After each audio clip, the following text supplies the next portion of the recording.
کربلا کربلا کربلا کربلا کربلا کربلا حسین ایک ہے ایک کربلا حسین ایک ہے ایک کربلا حسین ایک ہے ایک کربلا حسین ایک ہے ایک کربلا کربلا عظیم ہے عظیم تر حسین ہے یہ زمین قدیم پر قدیم تر حسین ہے کرم کی انتہا مگر کریم تر حسین ہے شہادتوں کا راستہ کربلا کربلا عبادتوں کا راستہ کربلا کربلا عقیدتوں کا راستہ کربلا کربلا حسین ایک ہے ایک کربلا حسین ایک ہے ایک کربلا کربلا وہ درس ہے جو درس انقلاب ہے سوال ہے جواب ہے کھلی ہوئی کتاب ہے یہ عظمت رسول ہے یہ عزم بوسراب ہے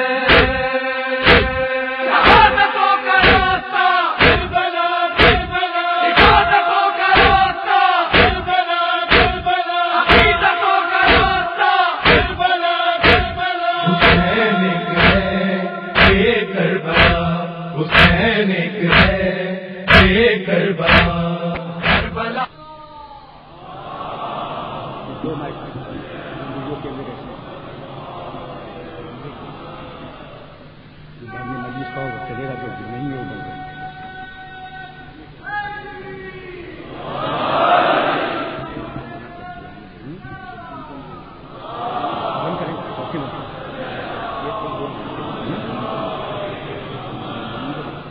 ادھر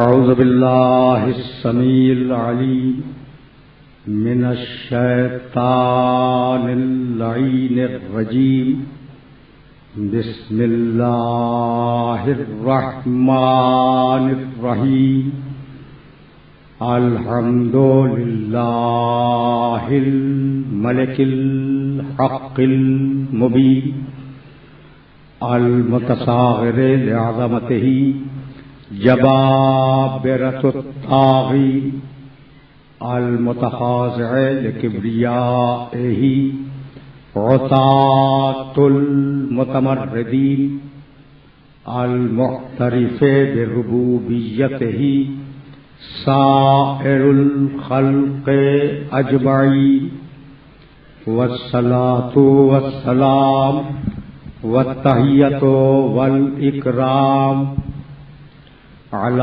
اشرف النبیین وخاتم المرسلین سیدنا و مولانا ابی القاسم محمد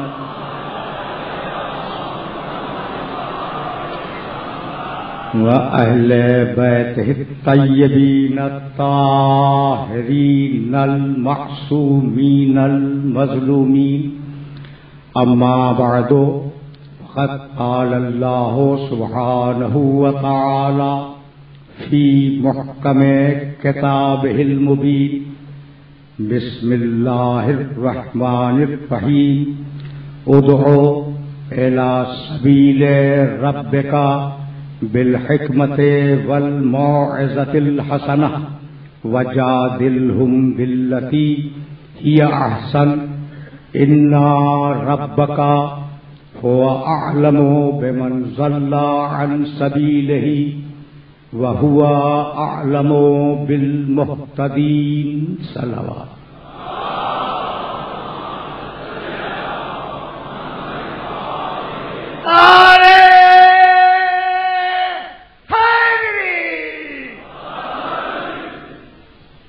عزیزان محترم، دعوت اسلام کے عنوان سے ہم نے جس سلسلہ گفتگو کا آغاز کیا ہے وہ سلسلہ گفتگو اپنے 7ویں مرحلے میں داخل ہوا۔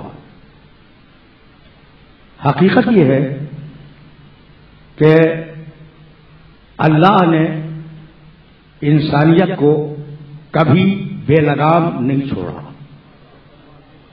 نبی آئے، رسول آئے، ہدایت کرنے والے آئے، کتابیں آئیں، شریعتیں آئیں، اور انسان کو زندگی گزارنے کا ضابطہ عطا ہوا، طریقہ کیسے زندگی گزارو وہ عطا ہوا۔ اگر اس پورے فلسفے کو سمیٹو تو قرآن کی ایک مشہور آیت ہے، اور وہ آیت میرے ہر سننے والے کے ذہن میں پہلے سے موجود ہے۔ اگر پورے فلسفہ ہدایت کو سمیٹ لو اور غرض تخلیق انسانی کو بھی سمیٹ لو تو صرف ایک جملہ ہے، انا للہ و انا الیہ راجعون۔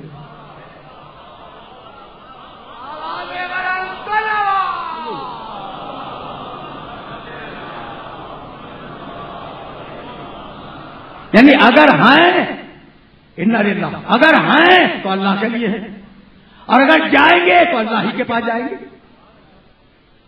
اب ایک آیت میں پوری شریعت اور پورے دین کا فلسفہ بیان کیا ایک آیت میں، اور اگر اسے بھی سمیٹو تو ایک لفظ میں آ جائے جس کا نام ہے اسلام۔ وَلَهُ أَسْلَمَ مَنْ فِي السَّمَاوَاتِ وَالْأَرْضِ طَوْعًا وَكَرْهًا وَإِلَيْهِ يُرْجَعُونَ۔ کائنات کا ذرہ ذرہ اللہ کا مسلمان ہے، وہ دل سے مسلمان ہو یا زبردستی مسلمان ہو، مسلمان تو ہے۔ وَإِلَيْهِ يُرْجَعُونَ، اور اسی کی بارگاہ میں پوری انسانیت کو واپس جانا ہے۔ تو سمیٹو تو اسلام۔ اب رک جاؤ، پروردگار نے دیکھو، اب یہ تو 7واں مرحلہ ہے، اور اب فکر کو ذرا سا اور آگے بڑھ جانا ہے۔ پروردگار نے اسلام پر بات کرتے ہوئے ایک جملہ کہا، اور وہ جملہ تو میں ہدیہ کر دوں۔ سورہ انعام 6واں سورہ قرآن کا، آیت کا نشان 125۔ بہت لمبی آیت ہے لیکن میں چھوٹا سا ٹکڑا ہدیہ کروں گا۔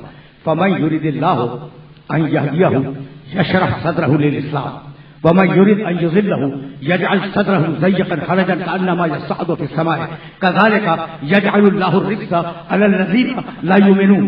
پوری آیت کا ترجمہ نہیں کروں گا۔ فَمَن يُرِدِ اللَّهُ أَن يَهْدِيَهُ يَشْرَحْ صَدْرَهُ لِلْإِسْلَامِ۔ اللہ جب کسی انسان کی ہدایت کا ارادہ کرتا ہے، یشرح کھول دیتا ہے، صدرہ اس کے سینے کو، للاسلام اسلام کے لیے۔ بھائی توجہ فرمائی آپ نے، اسلام کے لیے اللہ سینہ کھولتا ہے، زبان نہیں کھولتا کہ کلمہ پڑھو۔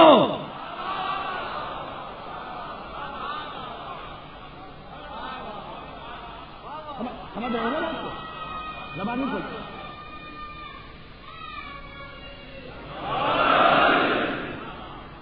اچھا بھائی، اب یہاں تک آ گئے ہو تو سنتے چلو۔ بڑا کنفیوژن ہے کہ کیا عرض کروں اور کیا عرض نہ کروں، اب فقط 3-4 گھنٹے رہ گئے ہیں، لیکن اب بات آ گئی تو یہ جملہ سنتے جاؤ۔ یشرح کھول دیتا ہے، شرح کے معنی کھولنا، صدرہ صدر یعنی سینہ، شرح صدر۔ ٹھیک، کچھ یاد آیا تمہیں؟ پروردگار عالم نے اپنے حبیب سے کہا الم نشرح لک صدرک، حبیب کیا ہم نے تمہارے سینے کو نہیں کھولا؟ بھائی یہی تو وہ آئے مبارکہ ہے جس پر وہ روایت بنائی گئی ہے کہ پیغمبر کا سینہ چاک کیا گیا تھا۔ یاد ہے نا؟ سب کو معلوم ہے۔ تو اب ذرا سا رک جاؤ، اسلام پہ پھر بعد میں چلیں گے، ذرا یہ شرح صدر کے معنی کھل جائے، ٹھیک ہے نا؟ شرح کے معنی کھولنا، صدر کے معنی سینہ۔ میں نے کہا کہ بھائی مجھے اس بات پر شرح صدر حاصل ہو گیا، یعنی میں اس بات پر مطمئن ہو گیا۔ شرح صدر کے معنی مطمئن ہو جانا، سینے کا چاک کرنا نہیں۔ اگر سینے کے چاک کرنے کے معنی ہوتے تو جب اللہ نے کہا اِلَىٰ فِرْعَوْنَ إِنَّهُ طَغَىٰ، جاؤ موسیٰ فرعون کے دربار میں، اس نے بڑی سرکشی اختیار کی ہے، کہنے لگے قالا رب اشرح لی صدری، مالک میرے سینے کو کھول دے. تو کیا وہاں بھی آپریشن ہوا تھا؟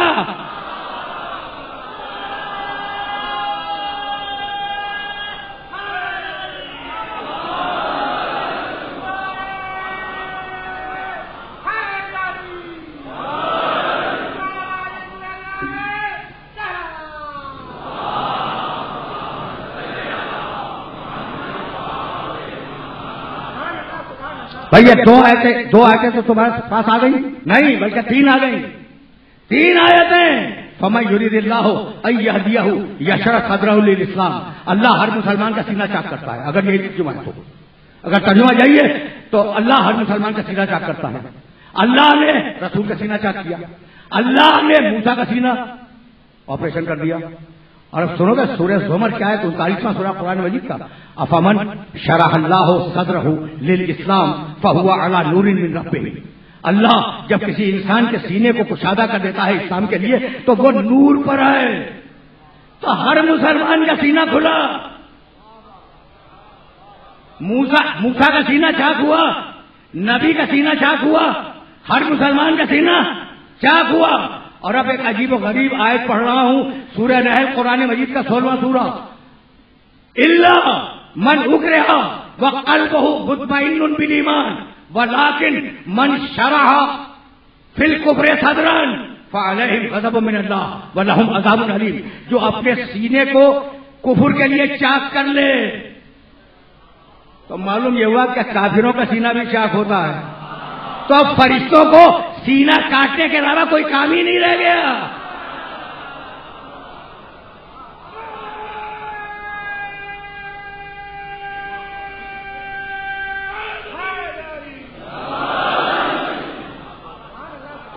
سنتے چلو 5 ہی مقامات تھے جہاں لفظ شرح صدر پورے قرآن میں استعمال ہوا، اور وہ 5 مقامات میں نے تمہیں ہدیہ کر دیے. اب پھر واپس چلو سورہ انعام کی آیت کی طرف. فمن یرید اللہ ان یہدیہ یشرح صدرہ للاسلام. اللہ جب کسی انسان کی ہدایت کا ارادہ کرتا ہے تو اس کے سینے کو اسلام کے لیے کھول دیتا ہے، یعنی وہ اطمینان قلب کے ساتھ اسے قبول کر لیتا ہے. توجہ رکھنا، توجہ رکھنا. اللہ جب ہدایت کا ارادہ کرتا ہے اسلام کو کہاں بھیجتا ہے؟ سینے میں. ٹھیک ہے نا؟ اب اسلام کی جگہ ہماری سمجھ میں آ گئی. اسلام کی جگہ سینہ. جاؤ سورہ حجرات 49واں سورہ قرآن مجید کا، پوری آیت نہیں پڑھوں گا. قالت الاعراب آمنا. اگر پوری آیتیں پڑھنی شروع کر دوں تو بڑا درکار ہوگا، جتنی ضرورت ہے اتنی پڑھ رہا ہوں. قالت الاعراب آمنا. یہ بدو عرب آ کر کہتے ہیں رسول تم سے کہ آمنا ہم ایمان لائے. اور ان سے کہہ دو لم تؤمنوا تم ایمان نہیں لائے ہو، ولکن قولوا اسلمنا. یہ کہو کہ ہم تو اسلام لائے ہیں. اب اللہ خود ہی فرق کر دے اسلام میں اور ایمان میں، تو میں کیا کروں؟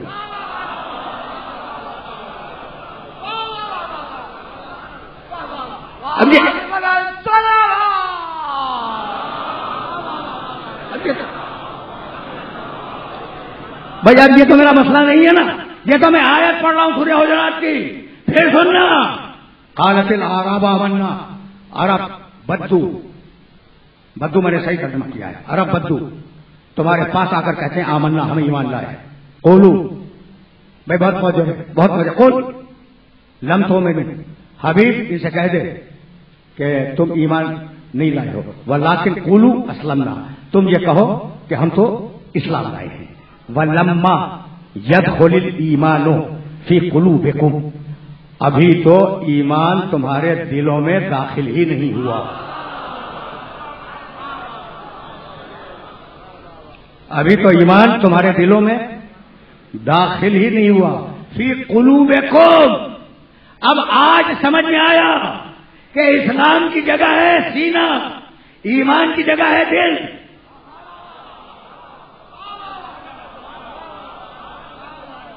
آج سمجھ میں آ گیا.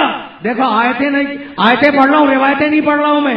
آج سمجھ میں آیا اسلام کی جگہ سینہ، ایمان کی جگہ دل. رک جانا.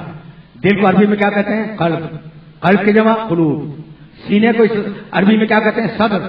صدر کی جمع صدور. تو توجہ رہے، جو صدور سے مانے وہ مسلمان، جو قلوب سے مانے وہ مومن. پھر سننا، جو صدور سے مانے، جو صدور جمع ہے صدر کی، اور صدر کے معنی ہے سینہ. جو صدور سے مانے وہ مسلمان، جو قلوب سے مانے وہ مومن. یہاں تک ہم آ گئے کہ جو سینے سے دین کو مان رہا ہے وہ مسلمان ہے، اور وہ کہاں سے مان رہا ہے؟ صدور سے. یاد رکھو گے. اور آپ قرآن مجید کا آخری سورہ بسم اللہ الرحمن الرحیم، قل اعوذ برب الناس ملک الناس الہ الناس من شر الوسواس الخناس الذی یوسوس فی صدور الناس.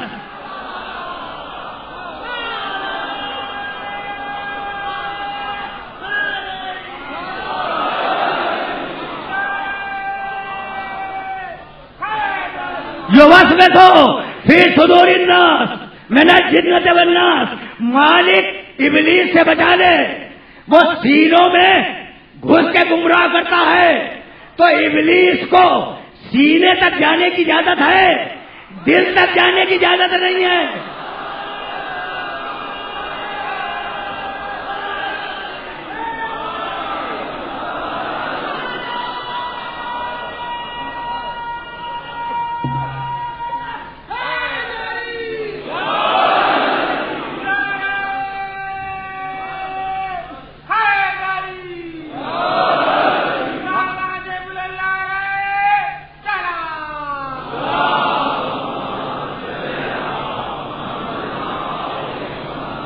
بھائی اب تو میں نے بڑا آسان کر دیا. دیکھو قرآن کو قرآن سے ملاتے جاؤ.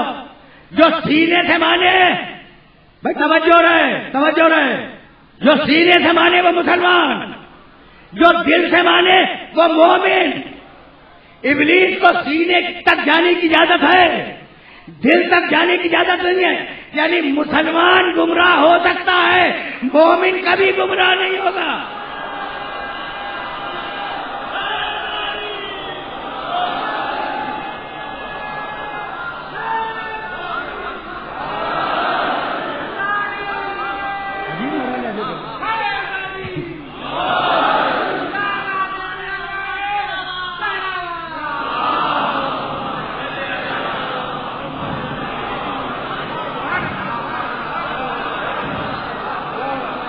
اچھا بھائی اب سننا. دین جب سینے میں اتر جائے تو اس کا نام ہے اسلام، اور دین جب رگوں میں دوڑنے لگے خون میں تو اس کا نام ہے ایمان.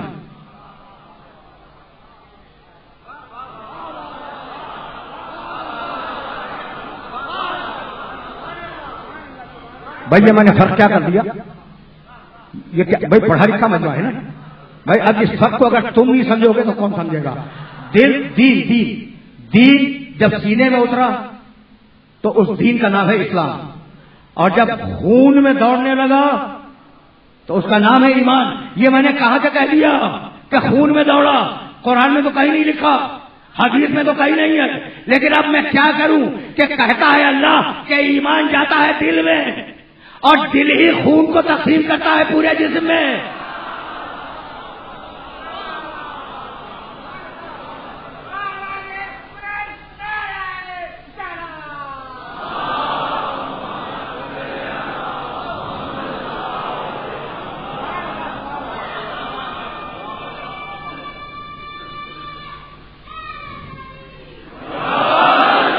بھائی سفر بہت دور کا ہے، بہت دور کا سفر ہے، لیکن اب میں کیا کروں کہ تمہیں ان تمہیدوں سے گزارنا لازم ہے. بھائی اب سمجھ میں آ گئی بات کہ جب سینے میں اترے دین اس کا نام ہے اسلام، جب خون میں دوڑنے لگے اس کا نام ہے ایمان، اور جب اعضاء و جوارے پر طاری ہو جائے تو اس کا نام ہے تقویٰ.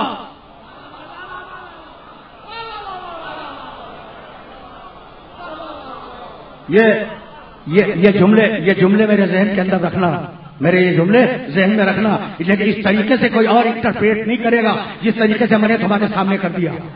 بھائی سمجھ رہے ہو نا؟ اچھا بھائی تو اسلام سمجھ میں آ گیا، ایمان سمجھ میں آ گیا، تقویٰ سمجھ میں آ گیا. بھائی توجہ رہے. اب میں بعض وقت اپنے سامعین کی غیر ضروری ذہانتوں سے بڑا تنگ آ جاتا ہوں. یہ غیر ضروری ذہانت سمجھ میں آئی ہے.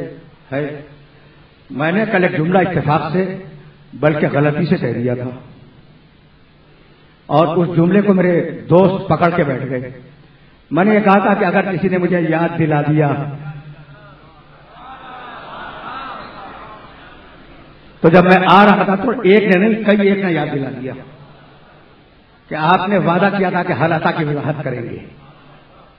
تو ظاہر ہے کہ سرسری طور پر اس مقام پر جب میں آ گیا ہوں تو گزروں گا اس مقام سے. دیکھو اب یہ ایمان سمجھ میں آ گیا، اسلام سمجھ میں آ گیا، تقویٰ سمجھ میں آ گیا، لیکن مجبور نہیں کیا، سر نہیں جھکایا.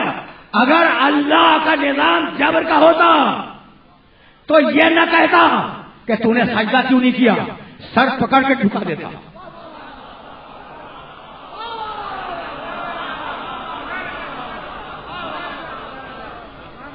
یہ طاقت میرے نبی کے پاس بھی تھی اور یہ طاقت میرے علی کے پاس بھی تھی کہ سر پکڑ کے جھکوا دیتے،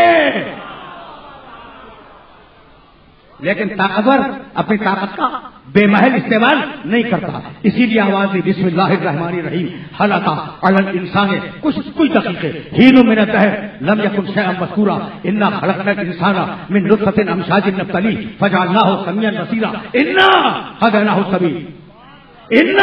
ہدیناہ السبیل ہم نے وہی سبیل ہم نے سبیل کی ہدایت کر دی. اما شاکرا و اما کفورا.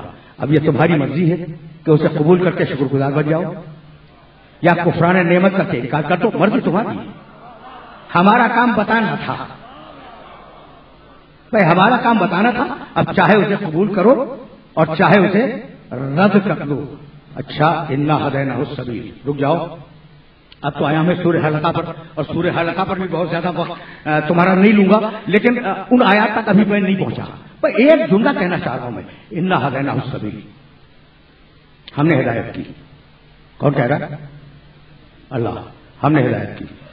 یہ جو صاحب جواب دے رہے ہیں کہ اللہ کہہ رہا ہے، صحیح جواب دے رہے ہیں. اب انہی سے سوال ہے کہ اللہ آپ کے گھر آیا تھا ہدایت کرنے کے لیے؟ نہیں آیا نا. اچھا کہنے لگا سورہ لیل میں ان علینا للہدی، ہدایت کی ساری ذمہ داریاں ہماری ہیں، کوئی اور ہدایت نہیں کرے گا. یہ دو آیتیں ہو گئی. سورہ بلد میں کہنے لگا وہدیناہ النجدین، ہدایت ہم نے کی، ہمارے علاوہ کون کرے گا. اور کئی جگہوں پہ کہنے لگا واللہ یہدی من یشاء الی صراط مستقیم، اللہ جس کی چاہے ہدایت کر دے. تو ساری ذمہ داری ہدایت کی اللہ کی، اور آیا ایک دن بھی نہیں. اگر آیا ہو تو تم بتلا دو. تم سے نہیں پوچھ رہا ہوں، میں اپنے مانوس سننے والوں کے وسیلے سے اپنے نامانوس سننے والوں سے پوچھ رہا ہوں.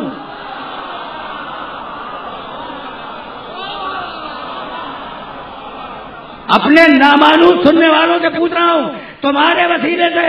کبھی بار بار کہتا ہے ہدایت میں کرتا ہوں، ہدایت میں کرتا ہوں. آیا تمہارے پاس تو بڑی سی داڑھی تھی اور تقویٰ تھا، کہنے لگے بھائی ہمارے پاس تو نہیں آیا. تو ہم نے کہا پھر آپ تک ہدایت کیسے آئی؟ کہا رسولوں کے ذریعے. تو میں نے کہا بھائی آپ وسیلے کے قائل ہو یا نہ ہو، وہ تو وسیلے کا قائل ہے.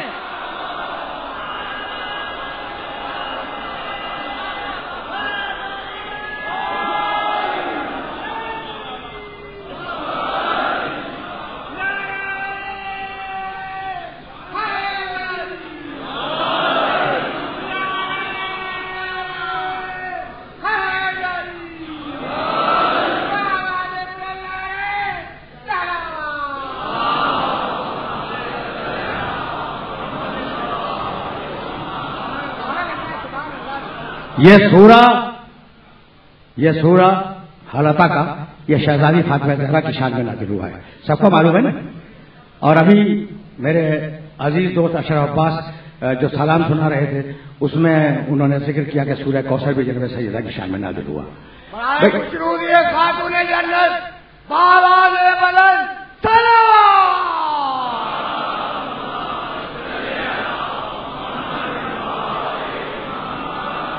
تو ابھی ہم سورہ حلقہ پر بھی پہنچیں گے، لیکن ایک جملہ سنتے جاؤ. خدا کی قسم یہ جنگ بیان کر رہا تھا نا میں، اور جنگ بیان کروں گا. مکے تک تو صرف مشرک سے جھگڑا تھا، اور مدینے آنے کے بعد رسول کو 2 محاذوں پر جنگ کرنی پڑی. ایک تلوار کا محاذ اور دوسرا آل محمد کے فضائل کا محاذ. یہ جملہ بھی یاد رکھنا کہ پیغمبر تو 2 محاذوں پر جنگ کرنی پڑی ہے، آل محمد کی فضیلتوں پہ جنگ کرنی پڑی. اب پیغمبر کے زمانے کو چھوڑو، بہت دنوں کی بات ہے، بہت دنوں کی بات ہے، بہت دنوں کی بات ہے. امام 12ویں غائب ہو چکے ہیں اور خلیفہ وقت کے دربار میں بحث ہو رہی ہے کہ مریم افضل ہے کہ سیدہ افضل ہے. مریم افضل ہے یا سیدہ افضل ہے. جانتے ہو فیصلہ کیا ہوا؟ اس نے علماء سے پوچھا، علماء کو بٹھانے کا شوقین بادشاہ تھا. اس نے علماء سے پوچھا کہ بھائی تمہاری رائے کیا ہے کہ مریم افضل ہے یا سیدہ افضل ہے؟ کہا کہ بھائی کچھ سوچنے کی مہلت تو دے. کہا کل بتانا. دوسرے دن جب علماء آئے تو کہا کہ بتاؤ مریم افضل یا فاطمہ افضل؟ علماء نے بالاتفاق سے جواب دیا کہ مریم افضل ہے. کہا بھائی دیکھو میں دلیل کے بغیر کوئی بات نہیں مانتا. کہا امیر ہم 2 دلیلیں لائے ہیں. ایک تو یہ کہ قرآن نے مریم کی طہارت کا اعلان کیا ہے، یا مریم ان اللہ اصطفیٰ کے وطہرہ کے وصطفیٰ کے نساء العالمین. مریم اللہ نے تمہیں طاہر کیا ہے طہارہ کے. ٹھیک. فاطمہ کے لیے کوئی تذکرہ نہیں ہے، اس لیے مریم افضل، نعوذ باللہ فاطمہ کمتر. کہا کوئی اور بھی دلیل ہے؟ کہا کہ ہاں قرآن میں 19واں سورہ ہے سورہ مریم. فاطمہ کے لیے تو ایک بھی سورہ نہیں ہے، اس لیے مریم افضل ہیں، فاطمہ نعوذ باللہ کمتر ہیں. اس بھرے ہوئے دربار میں ایک ایسا بھی بیٹھا تھا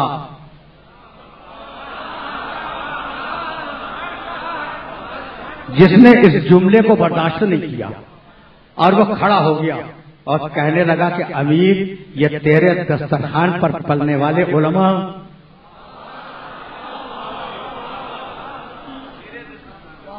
تیرے دسترخوان پہ پلنے والے علماء غضب خدا کا اتنے بدعقیدہ ہو گئے ہیں کہ یہ مریم کو فاطمہ سے افضل قرار دیتے ہیں. کہا پھر تیرا عقیدہ کیا ہے؟ بھائی پوچھنا تو ہے. بھرا ہوا دربار ہے، علماء بیٹھے ہوئے ہیں اور ایک شخص خطرناک ہو کے کھڑا ہو گیا. اب اس سے پوچھا کہ تیرا عقیدہ کیا ہے؟ کہا میرا عقیدہ پوچھتا ہے میری نگاہ میں مریم میں اور فاطمہ میں وہی نسبت ہے جو زمین کو آسمان سے ہے.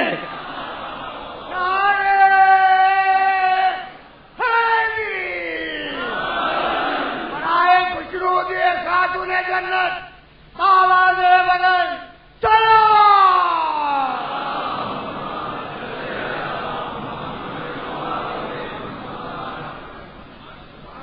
خلیفۃ المسلمین نے یہ جملہ سن تو لیا اور علماء کی تیوریوں پہ بل بھی آتے ہیں، لیکن اس نے عدل کا ثبوت کیا. اس وقت تلوار کھینچی اور برہنہ تلوار اپنے سامنے رکھی اور علی کے اس چاہنے والے سے کہنے لگا کہ اگر تو نے اپنے دعوے کو ثابت نہ کیا تو سرے دربار تیری گردن اڑا دی جائے گی. دعوے کو ثابت کر. اس نے ایک قدم آگے بڑھایا اور کہا کہ امیر سن، مریم کے لیے 1 مرتبہ لفظ آیا طہارہ کے، اور میری شہزادی کے لیے 2 مرتبہ لفظ آیا یطہرکم تطہیرا.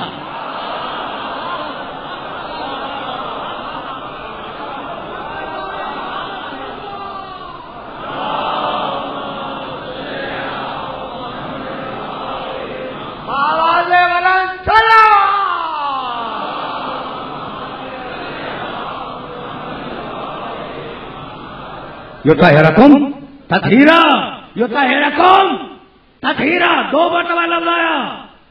کہا کہ اب تو فیصلہ کر کہ مریم افضل یا سیدہ افضل. ایک جواب. اور امیر مریم کے لیے 1 سورہ آیا سورہ مریم، شہزادی کے لیے 2 سورے آئے سورہ حلاقہ، سورہ کوثر.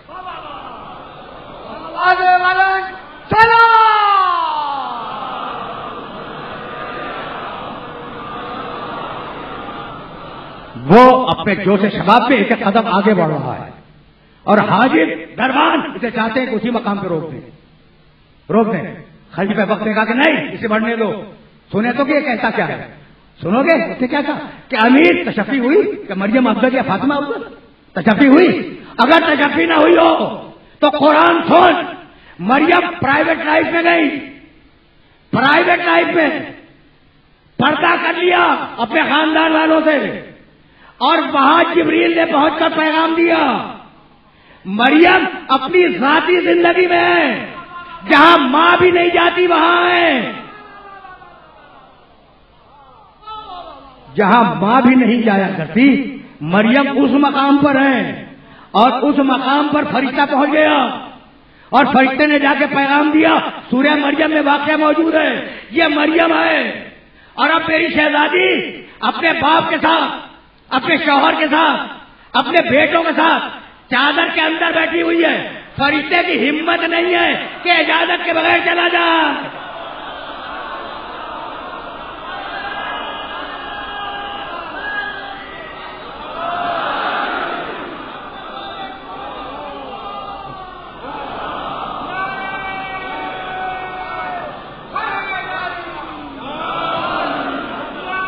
اچھی یہ ہے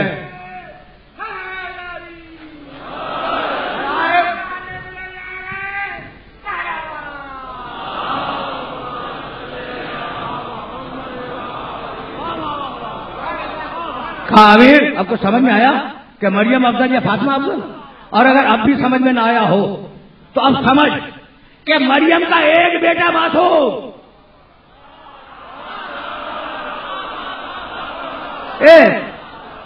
ایک بیٹا معصوم، یا معصوموں کی پوری نسل۔ اور اگر اب بھی سمجھ میں نہ آیا ہو تو ایک دلیل اور دے دوں، مریم کے بیٹے کو شہادت نصیب نہیں ہوئی، اس کے بیٹے شہید ہوتے رہے۔ کتنے فرق سنے گا مریم میں اور فاطمہ زہرا میں؟ پورا دربار گھبرایا ہوا ہے، پورا مجمع خاموش ہے۔ خلیفہ وقت تلوار کو نیام میں رکھ کے چپ بیٹھ گیا، کرے تو کیا کرے؟ کہا امیر اگر اب بھی تسلی نہ ہوئی ہو، اس کا آخری جملہ سن لو، اب میں حضرت کی طرف چلا جاؤں۔ اس کا آخری جملہ، علی کے چاہنے والے کا آخری جملہ، کہنے لگا کہ امیر اگر اب بھی تسلی نہ ہوئی ہو تو اس قصے کو چھوڑ دے، اس مسئلے کو چھوڑ دے، یہ حل ہو جائے گا۔ کہا کب حل ہوگا؟ کہا جب فاطمہ کا بیٹا غیب سے باہر آئے گا، مریم کا بیٹا آسمان سے اترے گا، دونوں ہوں گے۔ فاطمہ کا بیٹا نماز پڑھائے گا، مریم کا بیٹا نماز پڑھے گا۔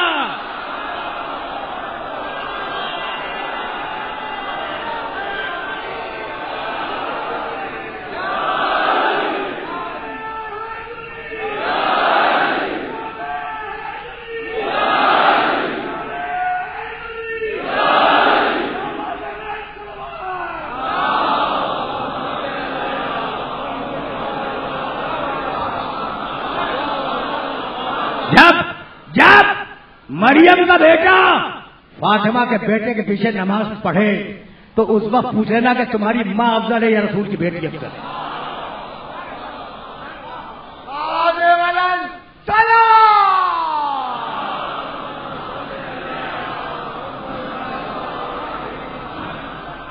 اس بی بی کی شان میں آیا سورہ حلقہ۔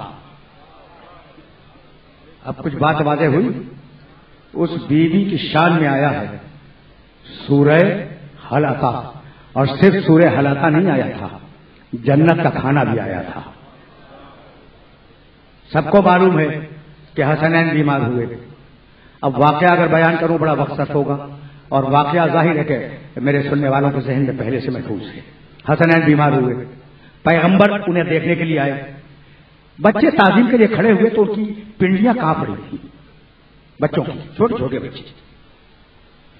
پیغمبر غمگین حالت میں حجرے سجل سے باہر آئے، جبریل آئے، یا رسول اللہ آپ چاہتے ہیں کہ آپ کے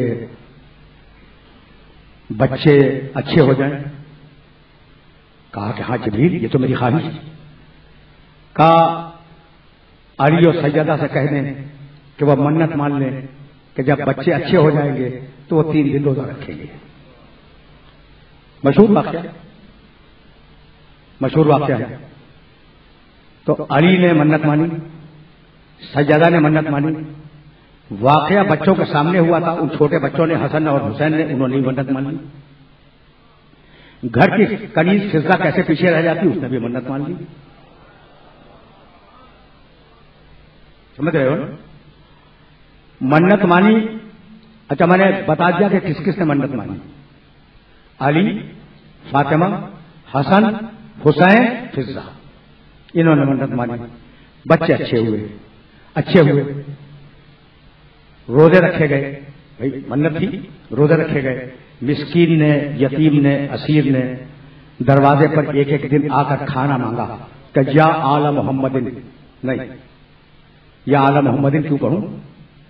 جو بزرگوں نے لکھا ہے وہ کیوں نہ پڑھوں؟ یا اہل بیت محمد, اے محمد کے اہل بیت, ہم بھوکے ہیں, ہمیں کھانا کھلاؤ. اے محمد کے اہل بیت کسی اور گھر پہ اہل بیت جا کے نہیں کہتا.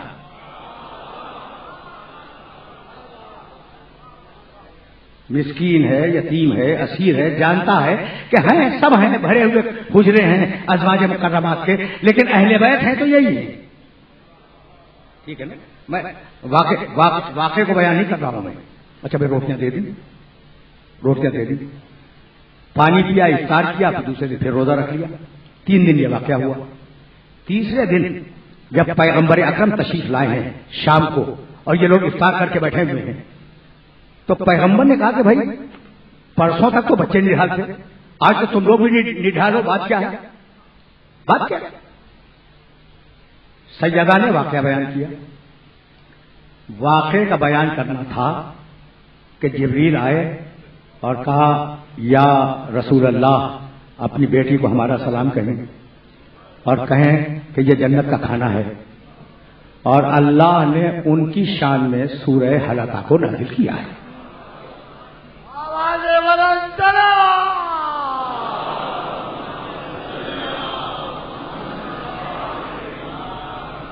اب سمجھ میں آ گئی بات؟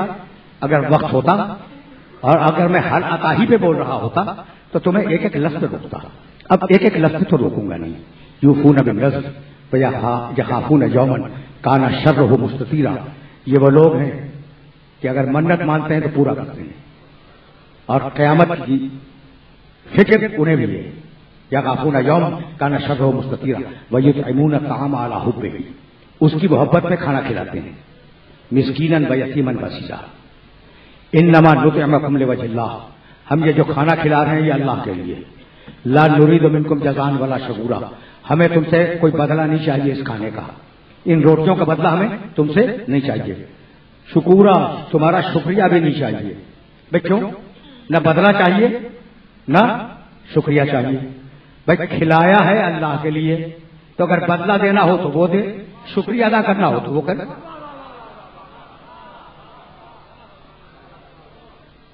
بھائی توجہ ہے, بہت توجہ ہے. اس لیے کہ اب ظاہر ہے کہ اس مقام پہ تمہیں روکوں گا نہیں اور اس مقام سے بہت تیزی کے ساتھ لے جاؤں گا.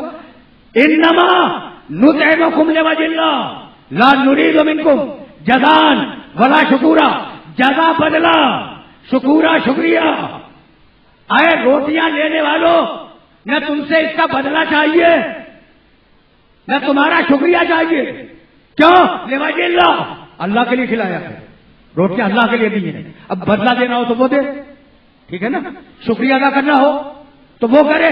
اب جواب آیا ان, بھائی کل آیت پڑھ چکا ہوں کہ ہم نے آل محمد کو جنت دے دی نا. اب اس کے بعد کہتا ہے ان ھذا کان لکم جزاء, اے آل محمد یہ جنت تمہارا بدلہ ہے. وکان سعیکم مشکورا, اور ہم تمہارے شکر گزار ہیں.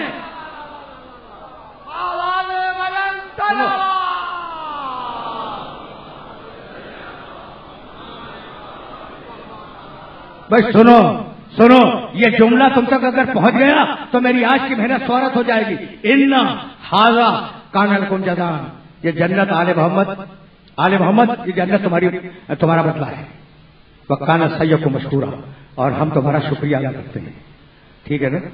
یہ شکریہ کون ادا کر رہا ہے؟ اللہ. کس کا کر رہا ہے؟ آل محمد کا. میں پریشان ہو جاتا ہوں خدا کی قسم میری پریشانی کا ساتھ دیا کرو. سورہ بنی اسرائیل میں نے ایک نبی کے لیے جملہ دیکھا. سورہ نحل میں جو اس سے پہلے اس میں بھی ایک جملہ دیکھا ایک نبی کے لیے, اور دونوں انتہائی بڑے نبی. تو اب میں نبوت کا کیا کروں, امامت کا کیا کروں؟ ابراہیم کے لیے کہا شاکرن لانعمہ. ابراہیم کا کمال یہ تھا کہ وہ ہمارا شکریہ ادا کرتا تھا.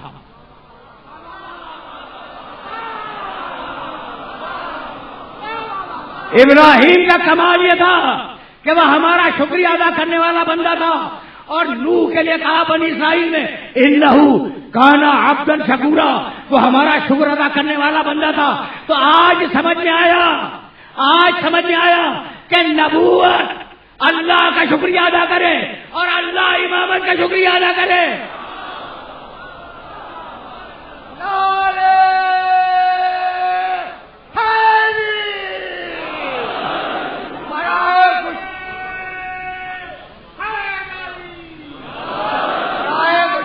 عجیب مرحلہ ہے.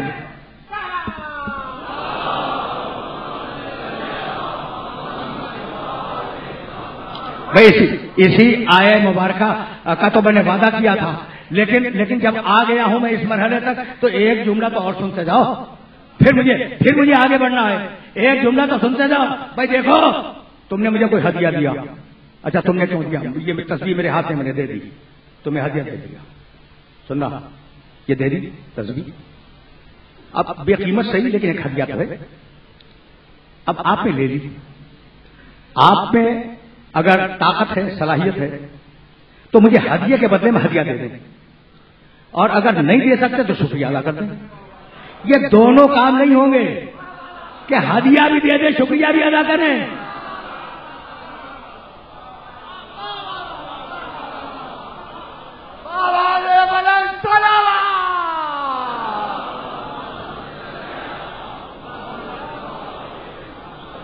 دونوں کام نہیں ہوں گے کہ بھائی ہدیے کے بدلے میں ہدیہ بھی دیں اور شکریہ بھی ادا کریں. صلاحیت ہے تو ہدیے کے مقابلے میں ہدیہ دے دیں, اور اگر خدا نخواستہ نہیں دے سکتے تو شکریہ ادا کر دو. یہاں اللہ نے بدلے میں جنت دی اور پھر کہا ہم تمہارے شکر گزار ہیں. بھائی مجھے معاف کر دینا, آل محمد نے جو اسلام کی خدمت کی, اگر جنت اس کے برابر ہوتی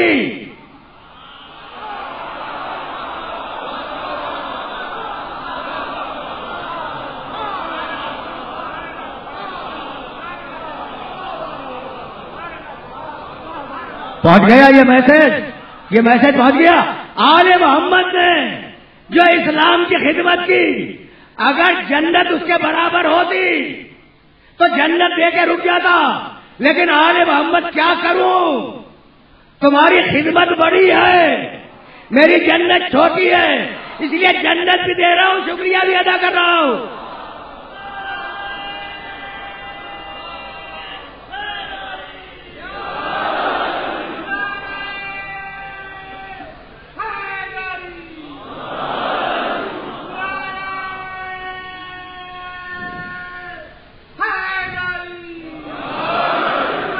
میں نے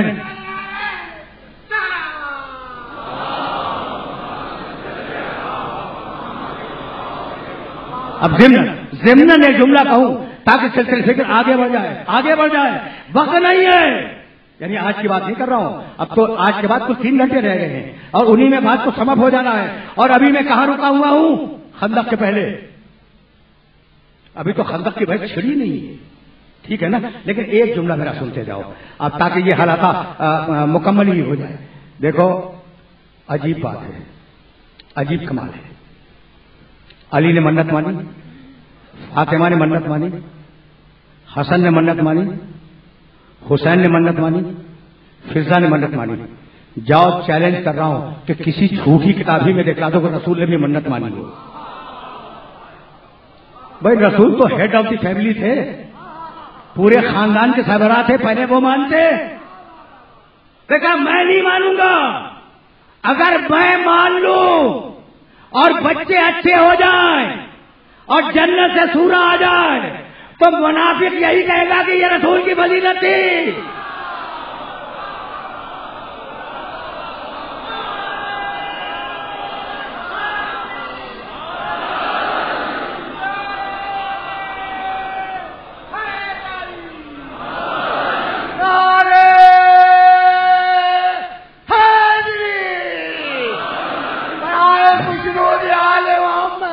باواز بلند صلوات.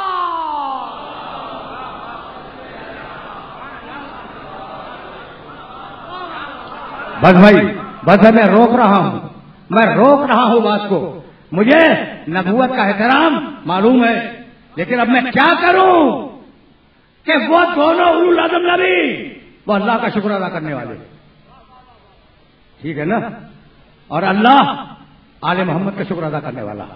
میں کیا کروں؟ میری مجبوری ہے، خدا کی قسم میری مجبوری ہے. میں نے تمہارے سامنے پرسوں آیتیں پڑھی تھی. نوح انہ من عباد المومنین، ابراہیم انہ من عباد المومنین، موسیٰ اور ہارون انہما من عباد المومنین. یہ آیتیں میں نے پڑھی تھی یا نہیں؟ نوح ہمارا مومن بندہ، نوح ہمارا مومن بندہ، ابراہیم ہمارا مومن بندہ، مومن جو ایمان لائے، مومن جو ایمان لائے.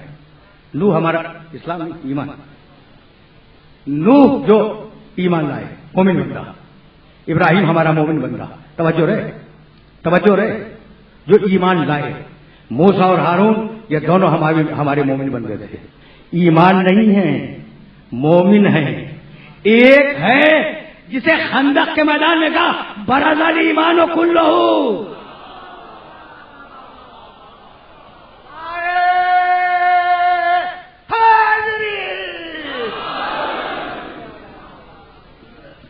اب تو بہت ہی کم وقت رہ گیا ہے، اور اب میں اپنے سننے والوں کو کہاں لے جاؤں میں یہ سوچ رہا ہوں.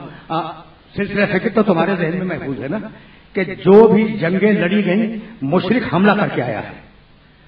بدر سے احد سے ہم نے یہی سبق لیا کہ مشرک حملہ کر کے آیا.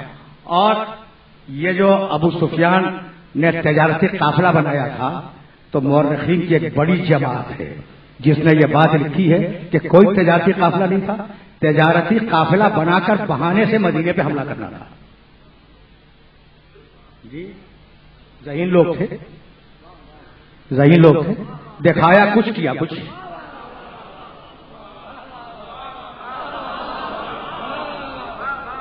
اچھا یہ پوری تاریخ یہی ہے اسلام کی، چھوٹے سے لے کے بڑے تک دکھایا کچھ کیا کچھ.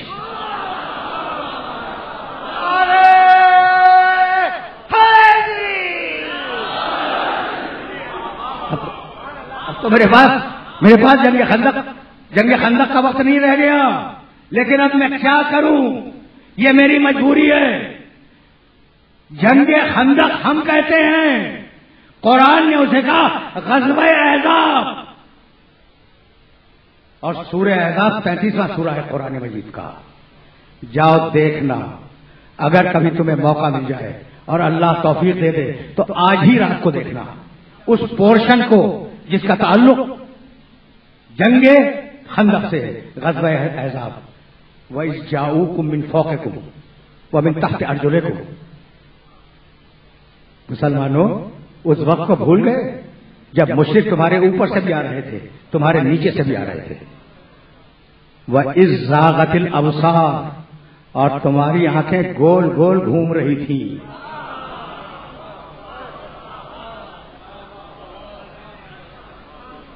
میں اگر یہ جملہ کہوں تو مجھ پر توہین کا ایکٹ نافذ ہو جائے. یہ قرآن ہے. اذ زاغت الابصار، تمہاری آنکھیں گول گول، قرآن کہہ رہا ہے گھوم رہی. وبلغت القلوب الحناجر، اور تمہارے دل دھڑک دھڑک کر اپنے مقام سے اٹھ کے حلق میں آ کے پھنس گئے تھے.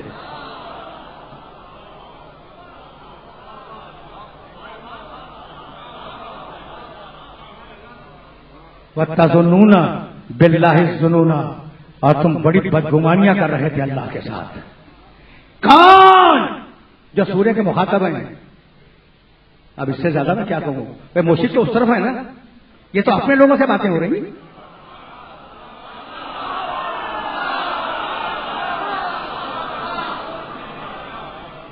مشرک تو اس طرف ہیں، یہ تو اپنے لوگوں سے باتیں ہو رہی ہیں. بھائی سنو گے؟ وَيَقُولُ الْمُنَافِقُونَ وَالَّذِينَ فِي قُلُوبِهِم مَرَضٌ مَا وَعَدَ اللَّهُ إِلَّا غُرُورًا. منافق کہہ رہے تھے. اچھا منافق کہہ رہے تھے، کہاں کہہ رہے تھے؟ بھی رسول کے لشکر میں، تو لشکر میں موجود تھے نا.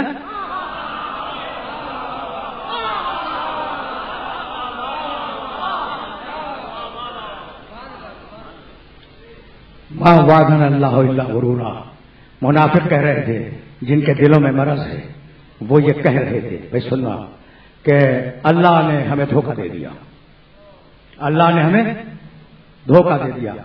میں نے 10ویں اور 12ویں آیت پڑھی ہے، درمیان کی آیت 11ویں وہ روک رکھی ہے. بھائی سننا هنالک ابتلی المؤمنون وزلزلوا زلزالا شدیدا. اب ایسا نہیں ہے کہ صرف منافق گھبرائے ہوئے تھے، منافقین پر بھی شدید امتحان کا وقت تھا. وزلزلوا زلزالا شدیدا، اور ان کو شدید زلزلے کے جھٹکے لگ رہے تھے. منافق تو تھا ہی منافق، مومن بھی گھبرایا ہوا تھا. لیکن اب مومن کا جملہ سنو، 10 آیت چھوڑ کے پڑھ رہا ہوں. لما رأى المؤمنون الأحزاب قالوا هذا ما وعدنا الله ورسوله وصدق الله ورسوله وما زادهم الا ایمانا وتسلیما. لیکن منافق میں اور مومن میں فرق یہ تھا کہ جب مومن نے ان کی بھیڑ دیکھی کافروں کی تو کہنے لگا کہ اللہ اور رسول تو پہلے بتا چکے ہیں، اور اللہ رسول ہمیں دھوکہ نہیں دیتے، ہماری تو مدد کرتے ہیں.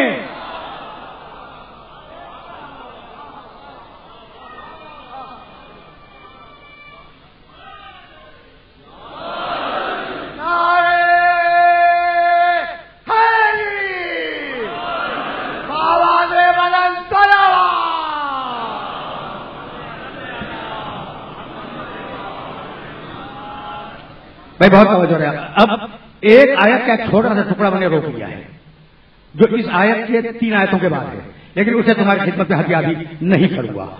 سچویشن سمجھ میں آ جائے. دیکھو احد میں 1000 آئے تھے، بتلا چکا ہوں. سارا مجمع چپ ہے، جناب ابرار صاحب بھی چپ ہیں. بھائی بدر میں 1000 آئے تھے. میاں جب رپورٹنگ کا یہ حال ہے اس وقت، تو اس وقت کیا ہوا ہوگا؟ بدر میں 1000 مشرک آیا تھا، احد کی جنگ میں 5000 مشرک آیا، اور خندق کی جنگ میں 10,000 آئے، اور ان میں یہودی چھپے ہوئے شامل تھے، ان میں عیسائی چھپے ہوئے شامل تھے. بھائی توجہ رکھنا. اب مشرک تو سامنے ہی تھے، ٹھیک ہے نا؟ یہ سچویشن تو تمہارے ذہن میں رہے گی. 10,000 افراد آئے ہیں. بدر کی جنگ مدینے سے دور ہوئی،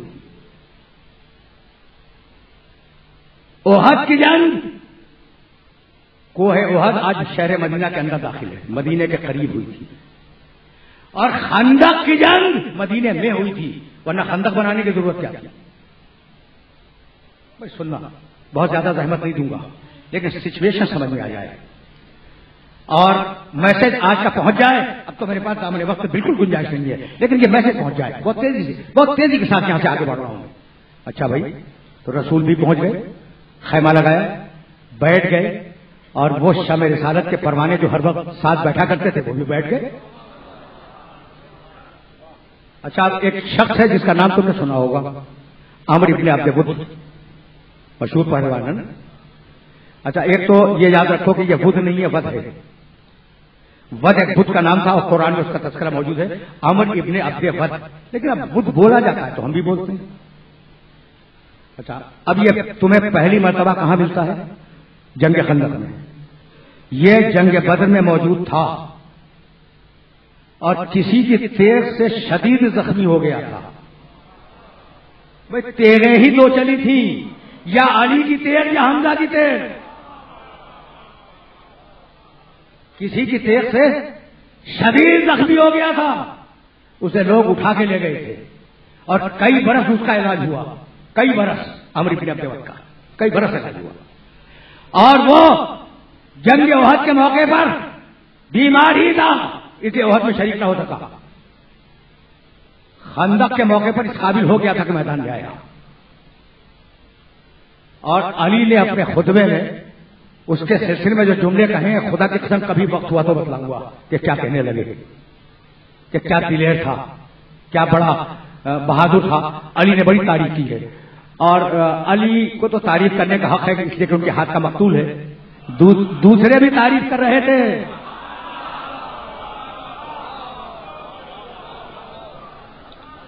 دوسرے بھی اس کی تعریف کر رہے تھے. بھائی توجہ رہے، اس لیے کہ یہ وہ نازک مرحلہ فکر ہے جس نازک مرحلہ فکر پر آج بات کو روک دوں گا. جب اس نے گستاخی کی ہے تو کہنے لگے من لہو، ہے کوئی اس کے مقابلے پہ جانے والا؟ کوئی تو تھا، کوئی تو تھا. بھائی اٹھا تھا وہی بدر کے کنویں سے جس نے پانی لا کے دیا تھا، جو ہجرت کی رات کو بستر میں سویا تھا، جس نے ذوالشیرہ کی دعوت دی تھی، اٹھا تو وہی تھا. مان لو ہے کوئی اس کے مقابلے پہ جانے والا؟ اچھا بھائی دیکھو، جب آدمی تاریخ پڑھتا ہے تو سائیکالوجی بھی دیکھتا سکتا ہے. بھائی اتنا بڑا بہادر آیا ہے، اتنا بڑا بہادر، جان کا خطرہ تو ہے، تو کیوں جائے؟ کوئی اور چلا جائے. بھائی یہ ہے نا، بھائی میں ہوتا تو میرے ساتھ بھی یہی ہوتا. دیکھو سچی بات کرو، لگی لپٹی نہیں. میں ہوتا تو میرے ساتھ بھی یہی ہوتا کہ میں کوئی دوسرا چلا جائے اسے کہ اتنا بڑا بہادر ہے میں تو مقابلہ نہیں کر سکتا. تو وہ جو نہ اٹھے ان کی کوئی خرابی نہیں ہے، وہ بہادر ہی اتنا بڑا تھا کہ کسی کی ہمت نہیں ہو رہی تھی.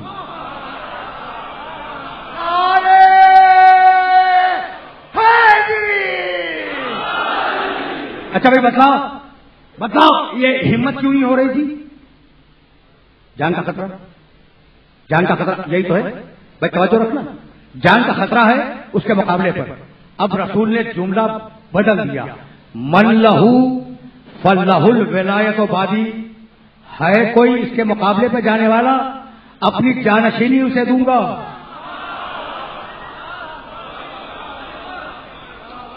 اس جملے میں پیغمبر کی دو خوشخبریاں ہیں. ایک تو یہ کہ جو جائے گا وہ فاتح آئے گا، اور زندہ آئے گا جبھی تو جانشین بنے گا. اب جسے قول رسول پہ اعتبار نہ ہو وہ بیٹھا رہے، جسے اعتبار ہو وہ چلا جائے.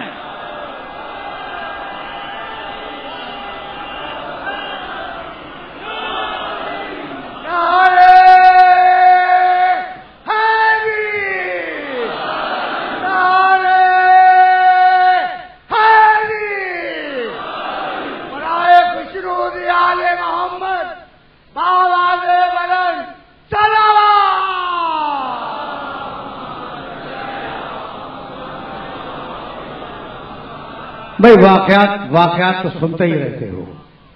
میں ذرا سا اور تیزی سے آگے بڑھ جاؤں. بس گھنٹہ مکمل ہونے میں 2.5 یا 3 دقیقے رہ گئے ہیں، اور انہی 2.5-3 دقیقوں میں بات کو مکمل ہو جانا ہے. سننا بھائی سننا. اب وہی اٹھا انا لہو یا رسول اللہ، اللہ کے رسول میں جاؤں. رد و بدل ہوئی یہ بات کی، کبھی پھر صحیح ایک موقع آیا کہا کہ جاؤ علی جاؤ. علی آئے میدان میں. اب کیا ہوا کیا نہیں ہوا بات بعد میں ہوگی، بس ایک جملہ سنو، خدا کی قسم اب اسلام سمجھو. ادعو الی سبیل ربک بالحکمت والموعظۃ الحسنہ. یہ آیت تو میں روزانہ پڑھ رہا ہوں نا. آئے عمر ابن عبد ود کے سامنے کھڑے ہوئے، تعارف ہوا، اس کے بعد فرمانے لگے کہ عمر میں نے یہ سنا ہے کہ تو میدان جنگ میں 3 باتوں میں سے ایک کو قبول کرتا ہے. کہا کہ ہاں یہ میرا دستور ہے. کہا میری پہلی بات اسلام لا.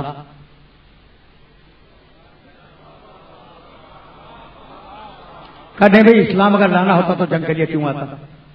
کہا اچھا دوسری بات واپس چلا جا. کہا بھائی واپس تو نہیں جاؤں گا، واپس جاؤں گا تو مدینے کی عورتیں مجھ پر ہنسیں گی کہ کتنا بزدل تھا. تو اسے غیرت تو تھی.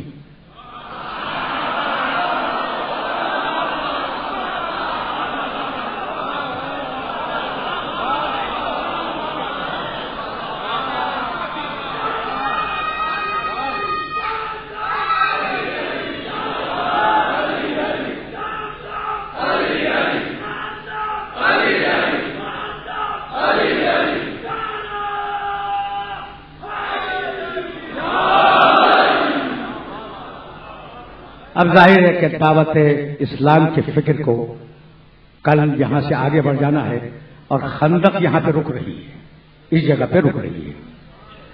کہا اسلام لا، کہا نہیں، اگر اسلام لانا ہوتا تو آتا کیوں؟ کہا اچھا واپس چلا جا، کہا کہ نہیں، غیرت کے خلاف ہے۔ کہا اچھا تو پھر تو گھوڑے پہ سواری میں پیدل ہوں، گھوڑے سے اتارا، کہا ہاں یہ ٹھیک ہے۔ دیکھو 3 مطالبے ہیں علی کے، اسلام لا اپنی جان بچا لے، واپس چلا جا اپنی جان بچا لے، اور اگر دونوں کاموں کے لیے تیار نہیں ہے تو اب جنگ کے لیے آ جائے۔ تو 2 مرحلوں میں ہے صلح، تیسرے مرحلے میں ہے جنگ۔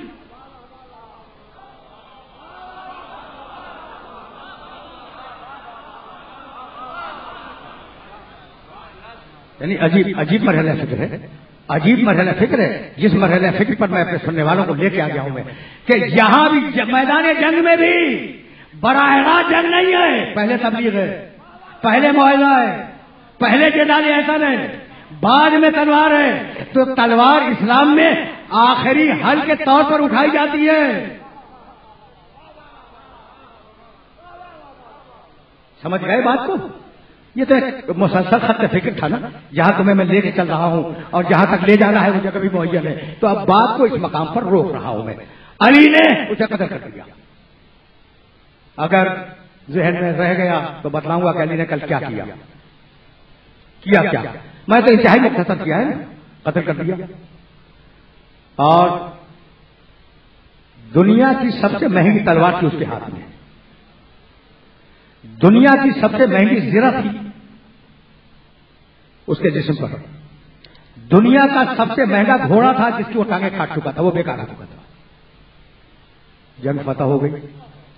عمر ابن عبد ود کی بہن اپنے بھائی کے لاش پہ آئی، ٹھیک ہے بہنیں آتی ہیں لاش پہ،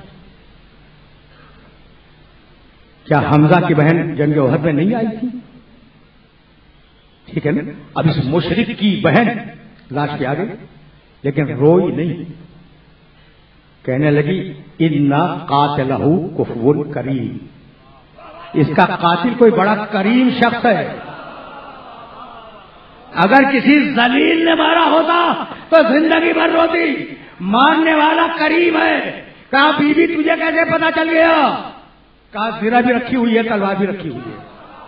یہ وہ ہیں جو مال غنیمت کے لیے جنگ نہیں کرتے، اللہ کے لیے جنگ کرتے ہیں۔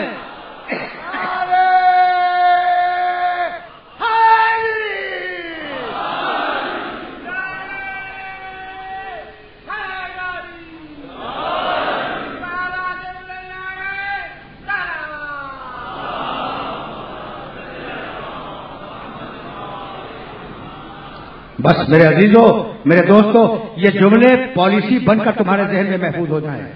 تو مدینے میں کچھ وہ تھے جو علی سے تلوار کی مار کھا رہے تھے، اور اسی مدینے میں کچھ وہ تھے جو علی سے فضائل کی مار کھا رہے تھے۔ اور کربلا انہی 2 محاذوں کی جنگ کا نام ہے۔ بہت عجیب و غریب جملہ میں نے کہا ہے، اور کبھی تمہیں یہ حق دے رہا ہوں کہ پوچھ لینا کہ میں نے اس جملے کا مطلب کیا معین کیا ہے۔ کربلا انہی 2 محاذوں پر جنگ کا نام ہے، لیکن سید سجاد زندگی بھر یہ کہہ کے روتے رہے کہ آل محمد نے جو قربانیاں دی اور آل محمد کی محبت کو اللہ نے واجب کیا، اگر اللہ آل محمد کی دشمنی کو واجب کرتا تو اس سے زیادہ نہ کرتے جو کربلا میں کر گزرے۔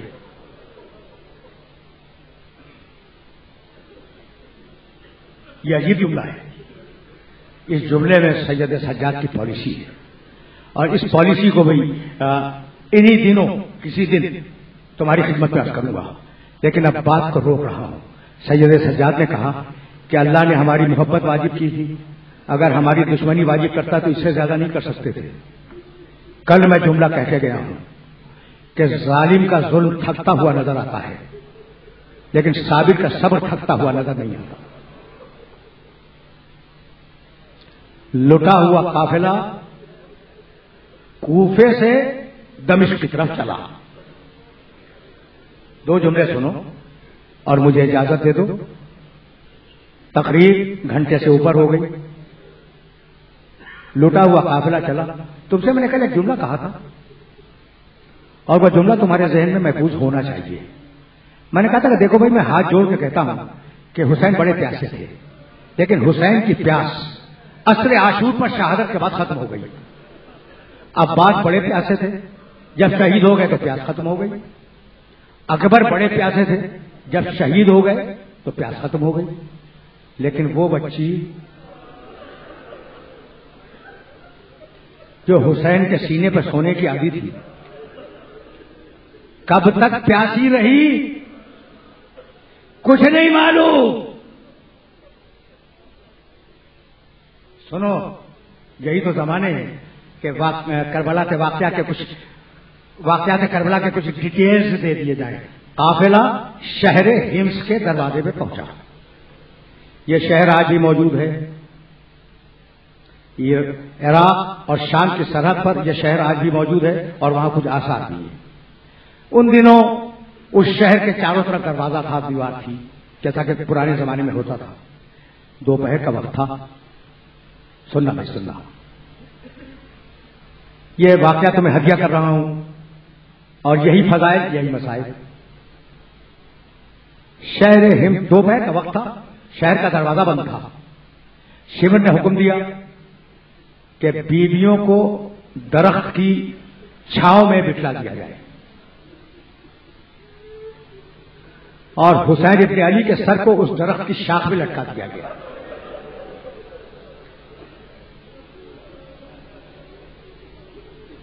سن لیا تم نے؟ بیویاں کہاں ہیں؟ درخت کی چھاؤں میں. حسین کا سر کہاں ہے؟ اسی درخت کی شاخ میں. شہزادی سکینہ کہاں ہے؟ بی بی زینب کی گود میں. یہاں تک آگے. پھر شمر نے حکم دیا کہ فوجیں خیمے لگائیں.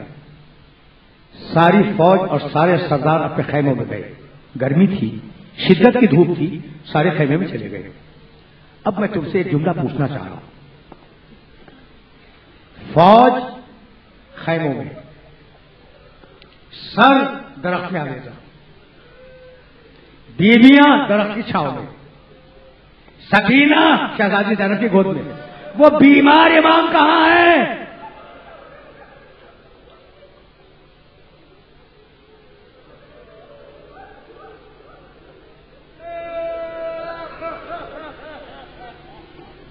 اجرکم اللہ، اجرکم اللہ. وہ بیمار امام کہاں ہے؟ اسے حکم دیا گیا کہ تم دھوپ میں بیٹھو. میرا مولا بڑی دیر تک دھوپ میں بیٹھا رہا. بس جملہ سنو اور مجھے اجازت دے دو. بڑی دیر تک دھوپ میں بیٹھا رہا. ہاتھوں میں لوہے کی ہتھکڑیاں ہیں، گلے میں لوہے کے توقے خاطار ہیں، پیروں میں لوہے کی بیڑیاں ہیں. دھوپ میں بیٹھا ہوا مولا جب ہتھکڑیاں گرم ہو گئی، جب بیڑیاں گرم ہو گئی تو لنگر کو تھامتا ہوا اٹھا، ایک سردار کے خیمے کے سائے میں بیٹھ گیا. اجرکم اللہ. آخری جملہ سنو، مجھے اجازت دے دو. آج میں نے بڑی زحمت دی، آج میں نے تمہیں بڑی زحمت دی. دیکھو، جب ہتھکڑیاں گرم ہوئی، توق گرم ہوا، بیڑیاں گرم ہوئی، تو دھوپ سے اٹھ کر شہزادہ ایک خیمے کی چھاؤں میں بیٹھ گیا. جب زنجیروں کے جھنکاروں کی آواز خیمے والے کو پہنچی، اس نے اپنے غلام کو بلایا اور بلانے کے بعد کہا کہ یہ کیسی آ رہی ہے زنجیروں کے جھنکار؟ کہا امیر، امیر، وہ قیدی جو دھوپ میں بیٹھا تھا اس کے جسم پہ چھالے پڑ گئے، وہ چھاؤں میں آ کے بیٹھ گیا. کہا نہیں، اس سے کہا جا کے دھوپ میں بیٹھے. آخری جملہ سنو. غلام آیا، کہا قیدی جاؤ دھوپ میں جاؤ. امام نے سر اٹھایا، کہا جب ہتھکڑیاں ٹھنڈی ہو جائیں گی میں خود چلا جاؤں گا. اس نے جواب دیا. جواب پہ مالک نکلا اور تازیانہ لیے ہوئے نکلا. بی بی زینب دور سے دیکھ رہی تھی کیسے برداشت کرتی کہ سجاد پہ تازیانہ اٹھ جائے؟ اس نے کہا بیویوں آؤ، جب تک دھوپ ہے ہم سجاد کو اپنے سائے میں رکھیں گے، جب تک سورج نہ ڈلا بیویاں سجاد کو اپنے سائے میں دی۔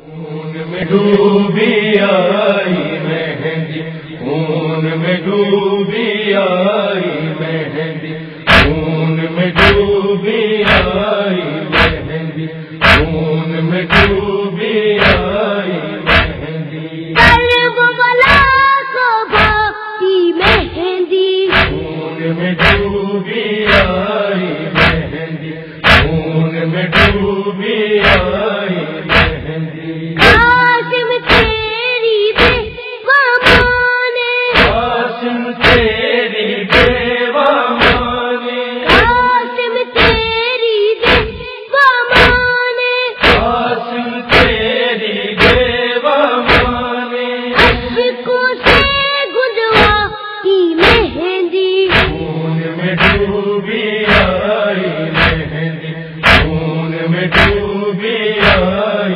مہندی، اس میں تھے قاسم کے ٹکڑے، اس میں تھے قاسم کے ٹکڑے، اس میں تھے قاسم کے ٹکڑے، اس میں تھے قاسم کے ٹکڑے، جب قبران لگا ای مہندی، خون میں ڈوبی آئی مہندی، خون میں ڈوبی آئی مہندی، دیوا ہو گئی رن میں کبرا، دیوا ہو گئی رن میں کبرا، دیوا ہو گئی رن میں کبرا، دیوا ہو گئی رن میں کبرا، غم کی خبر یہ لائی مہندی، خون میں ڈوبی آئی مہندی، خون میں ڈوبی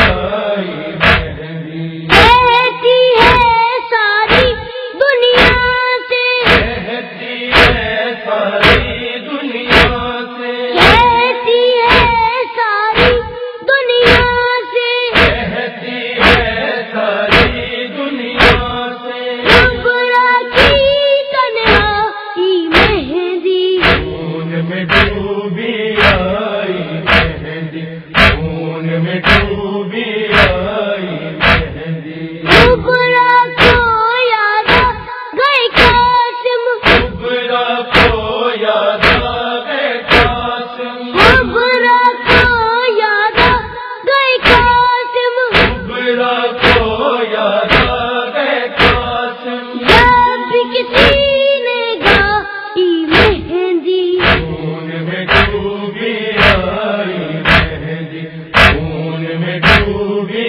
آئی مہندی، ٹکڑے قاسم کے آئے ہیں، ٹکڑے قاسم کے آئے ہیں، ٹکڑے قاسم کے آئے ہیں، ٹکڑے قاسم کے آئے ہیں، یا خیمہ میں آئی مہندی، خون میں ڈوبی آئی مہندی، خون میں ڈوبی آئی مہندی، کربلا سب لال ہوئی ہے، کربلا سب لال ہوئی ہے، کربلا سب لال ہوئی ہے، کربلا سب لال ہوئی ہے، رنگ کیسا لائی مہندی، خون میں ڈوبی آئی مہندی، خون میں ڈوبی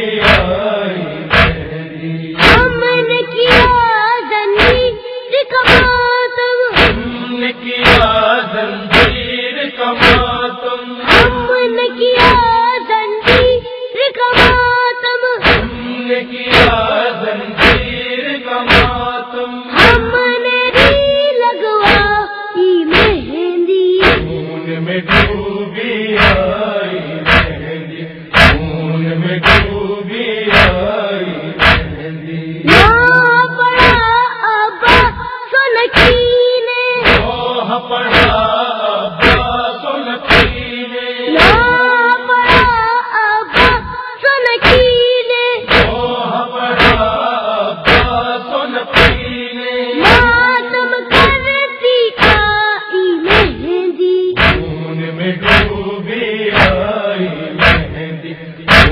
میں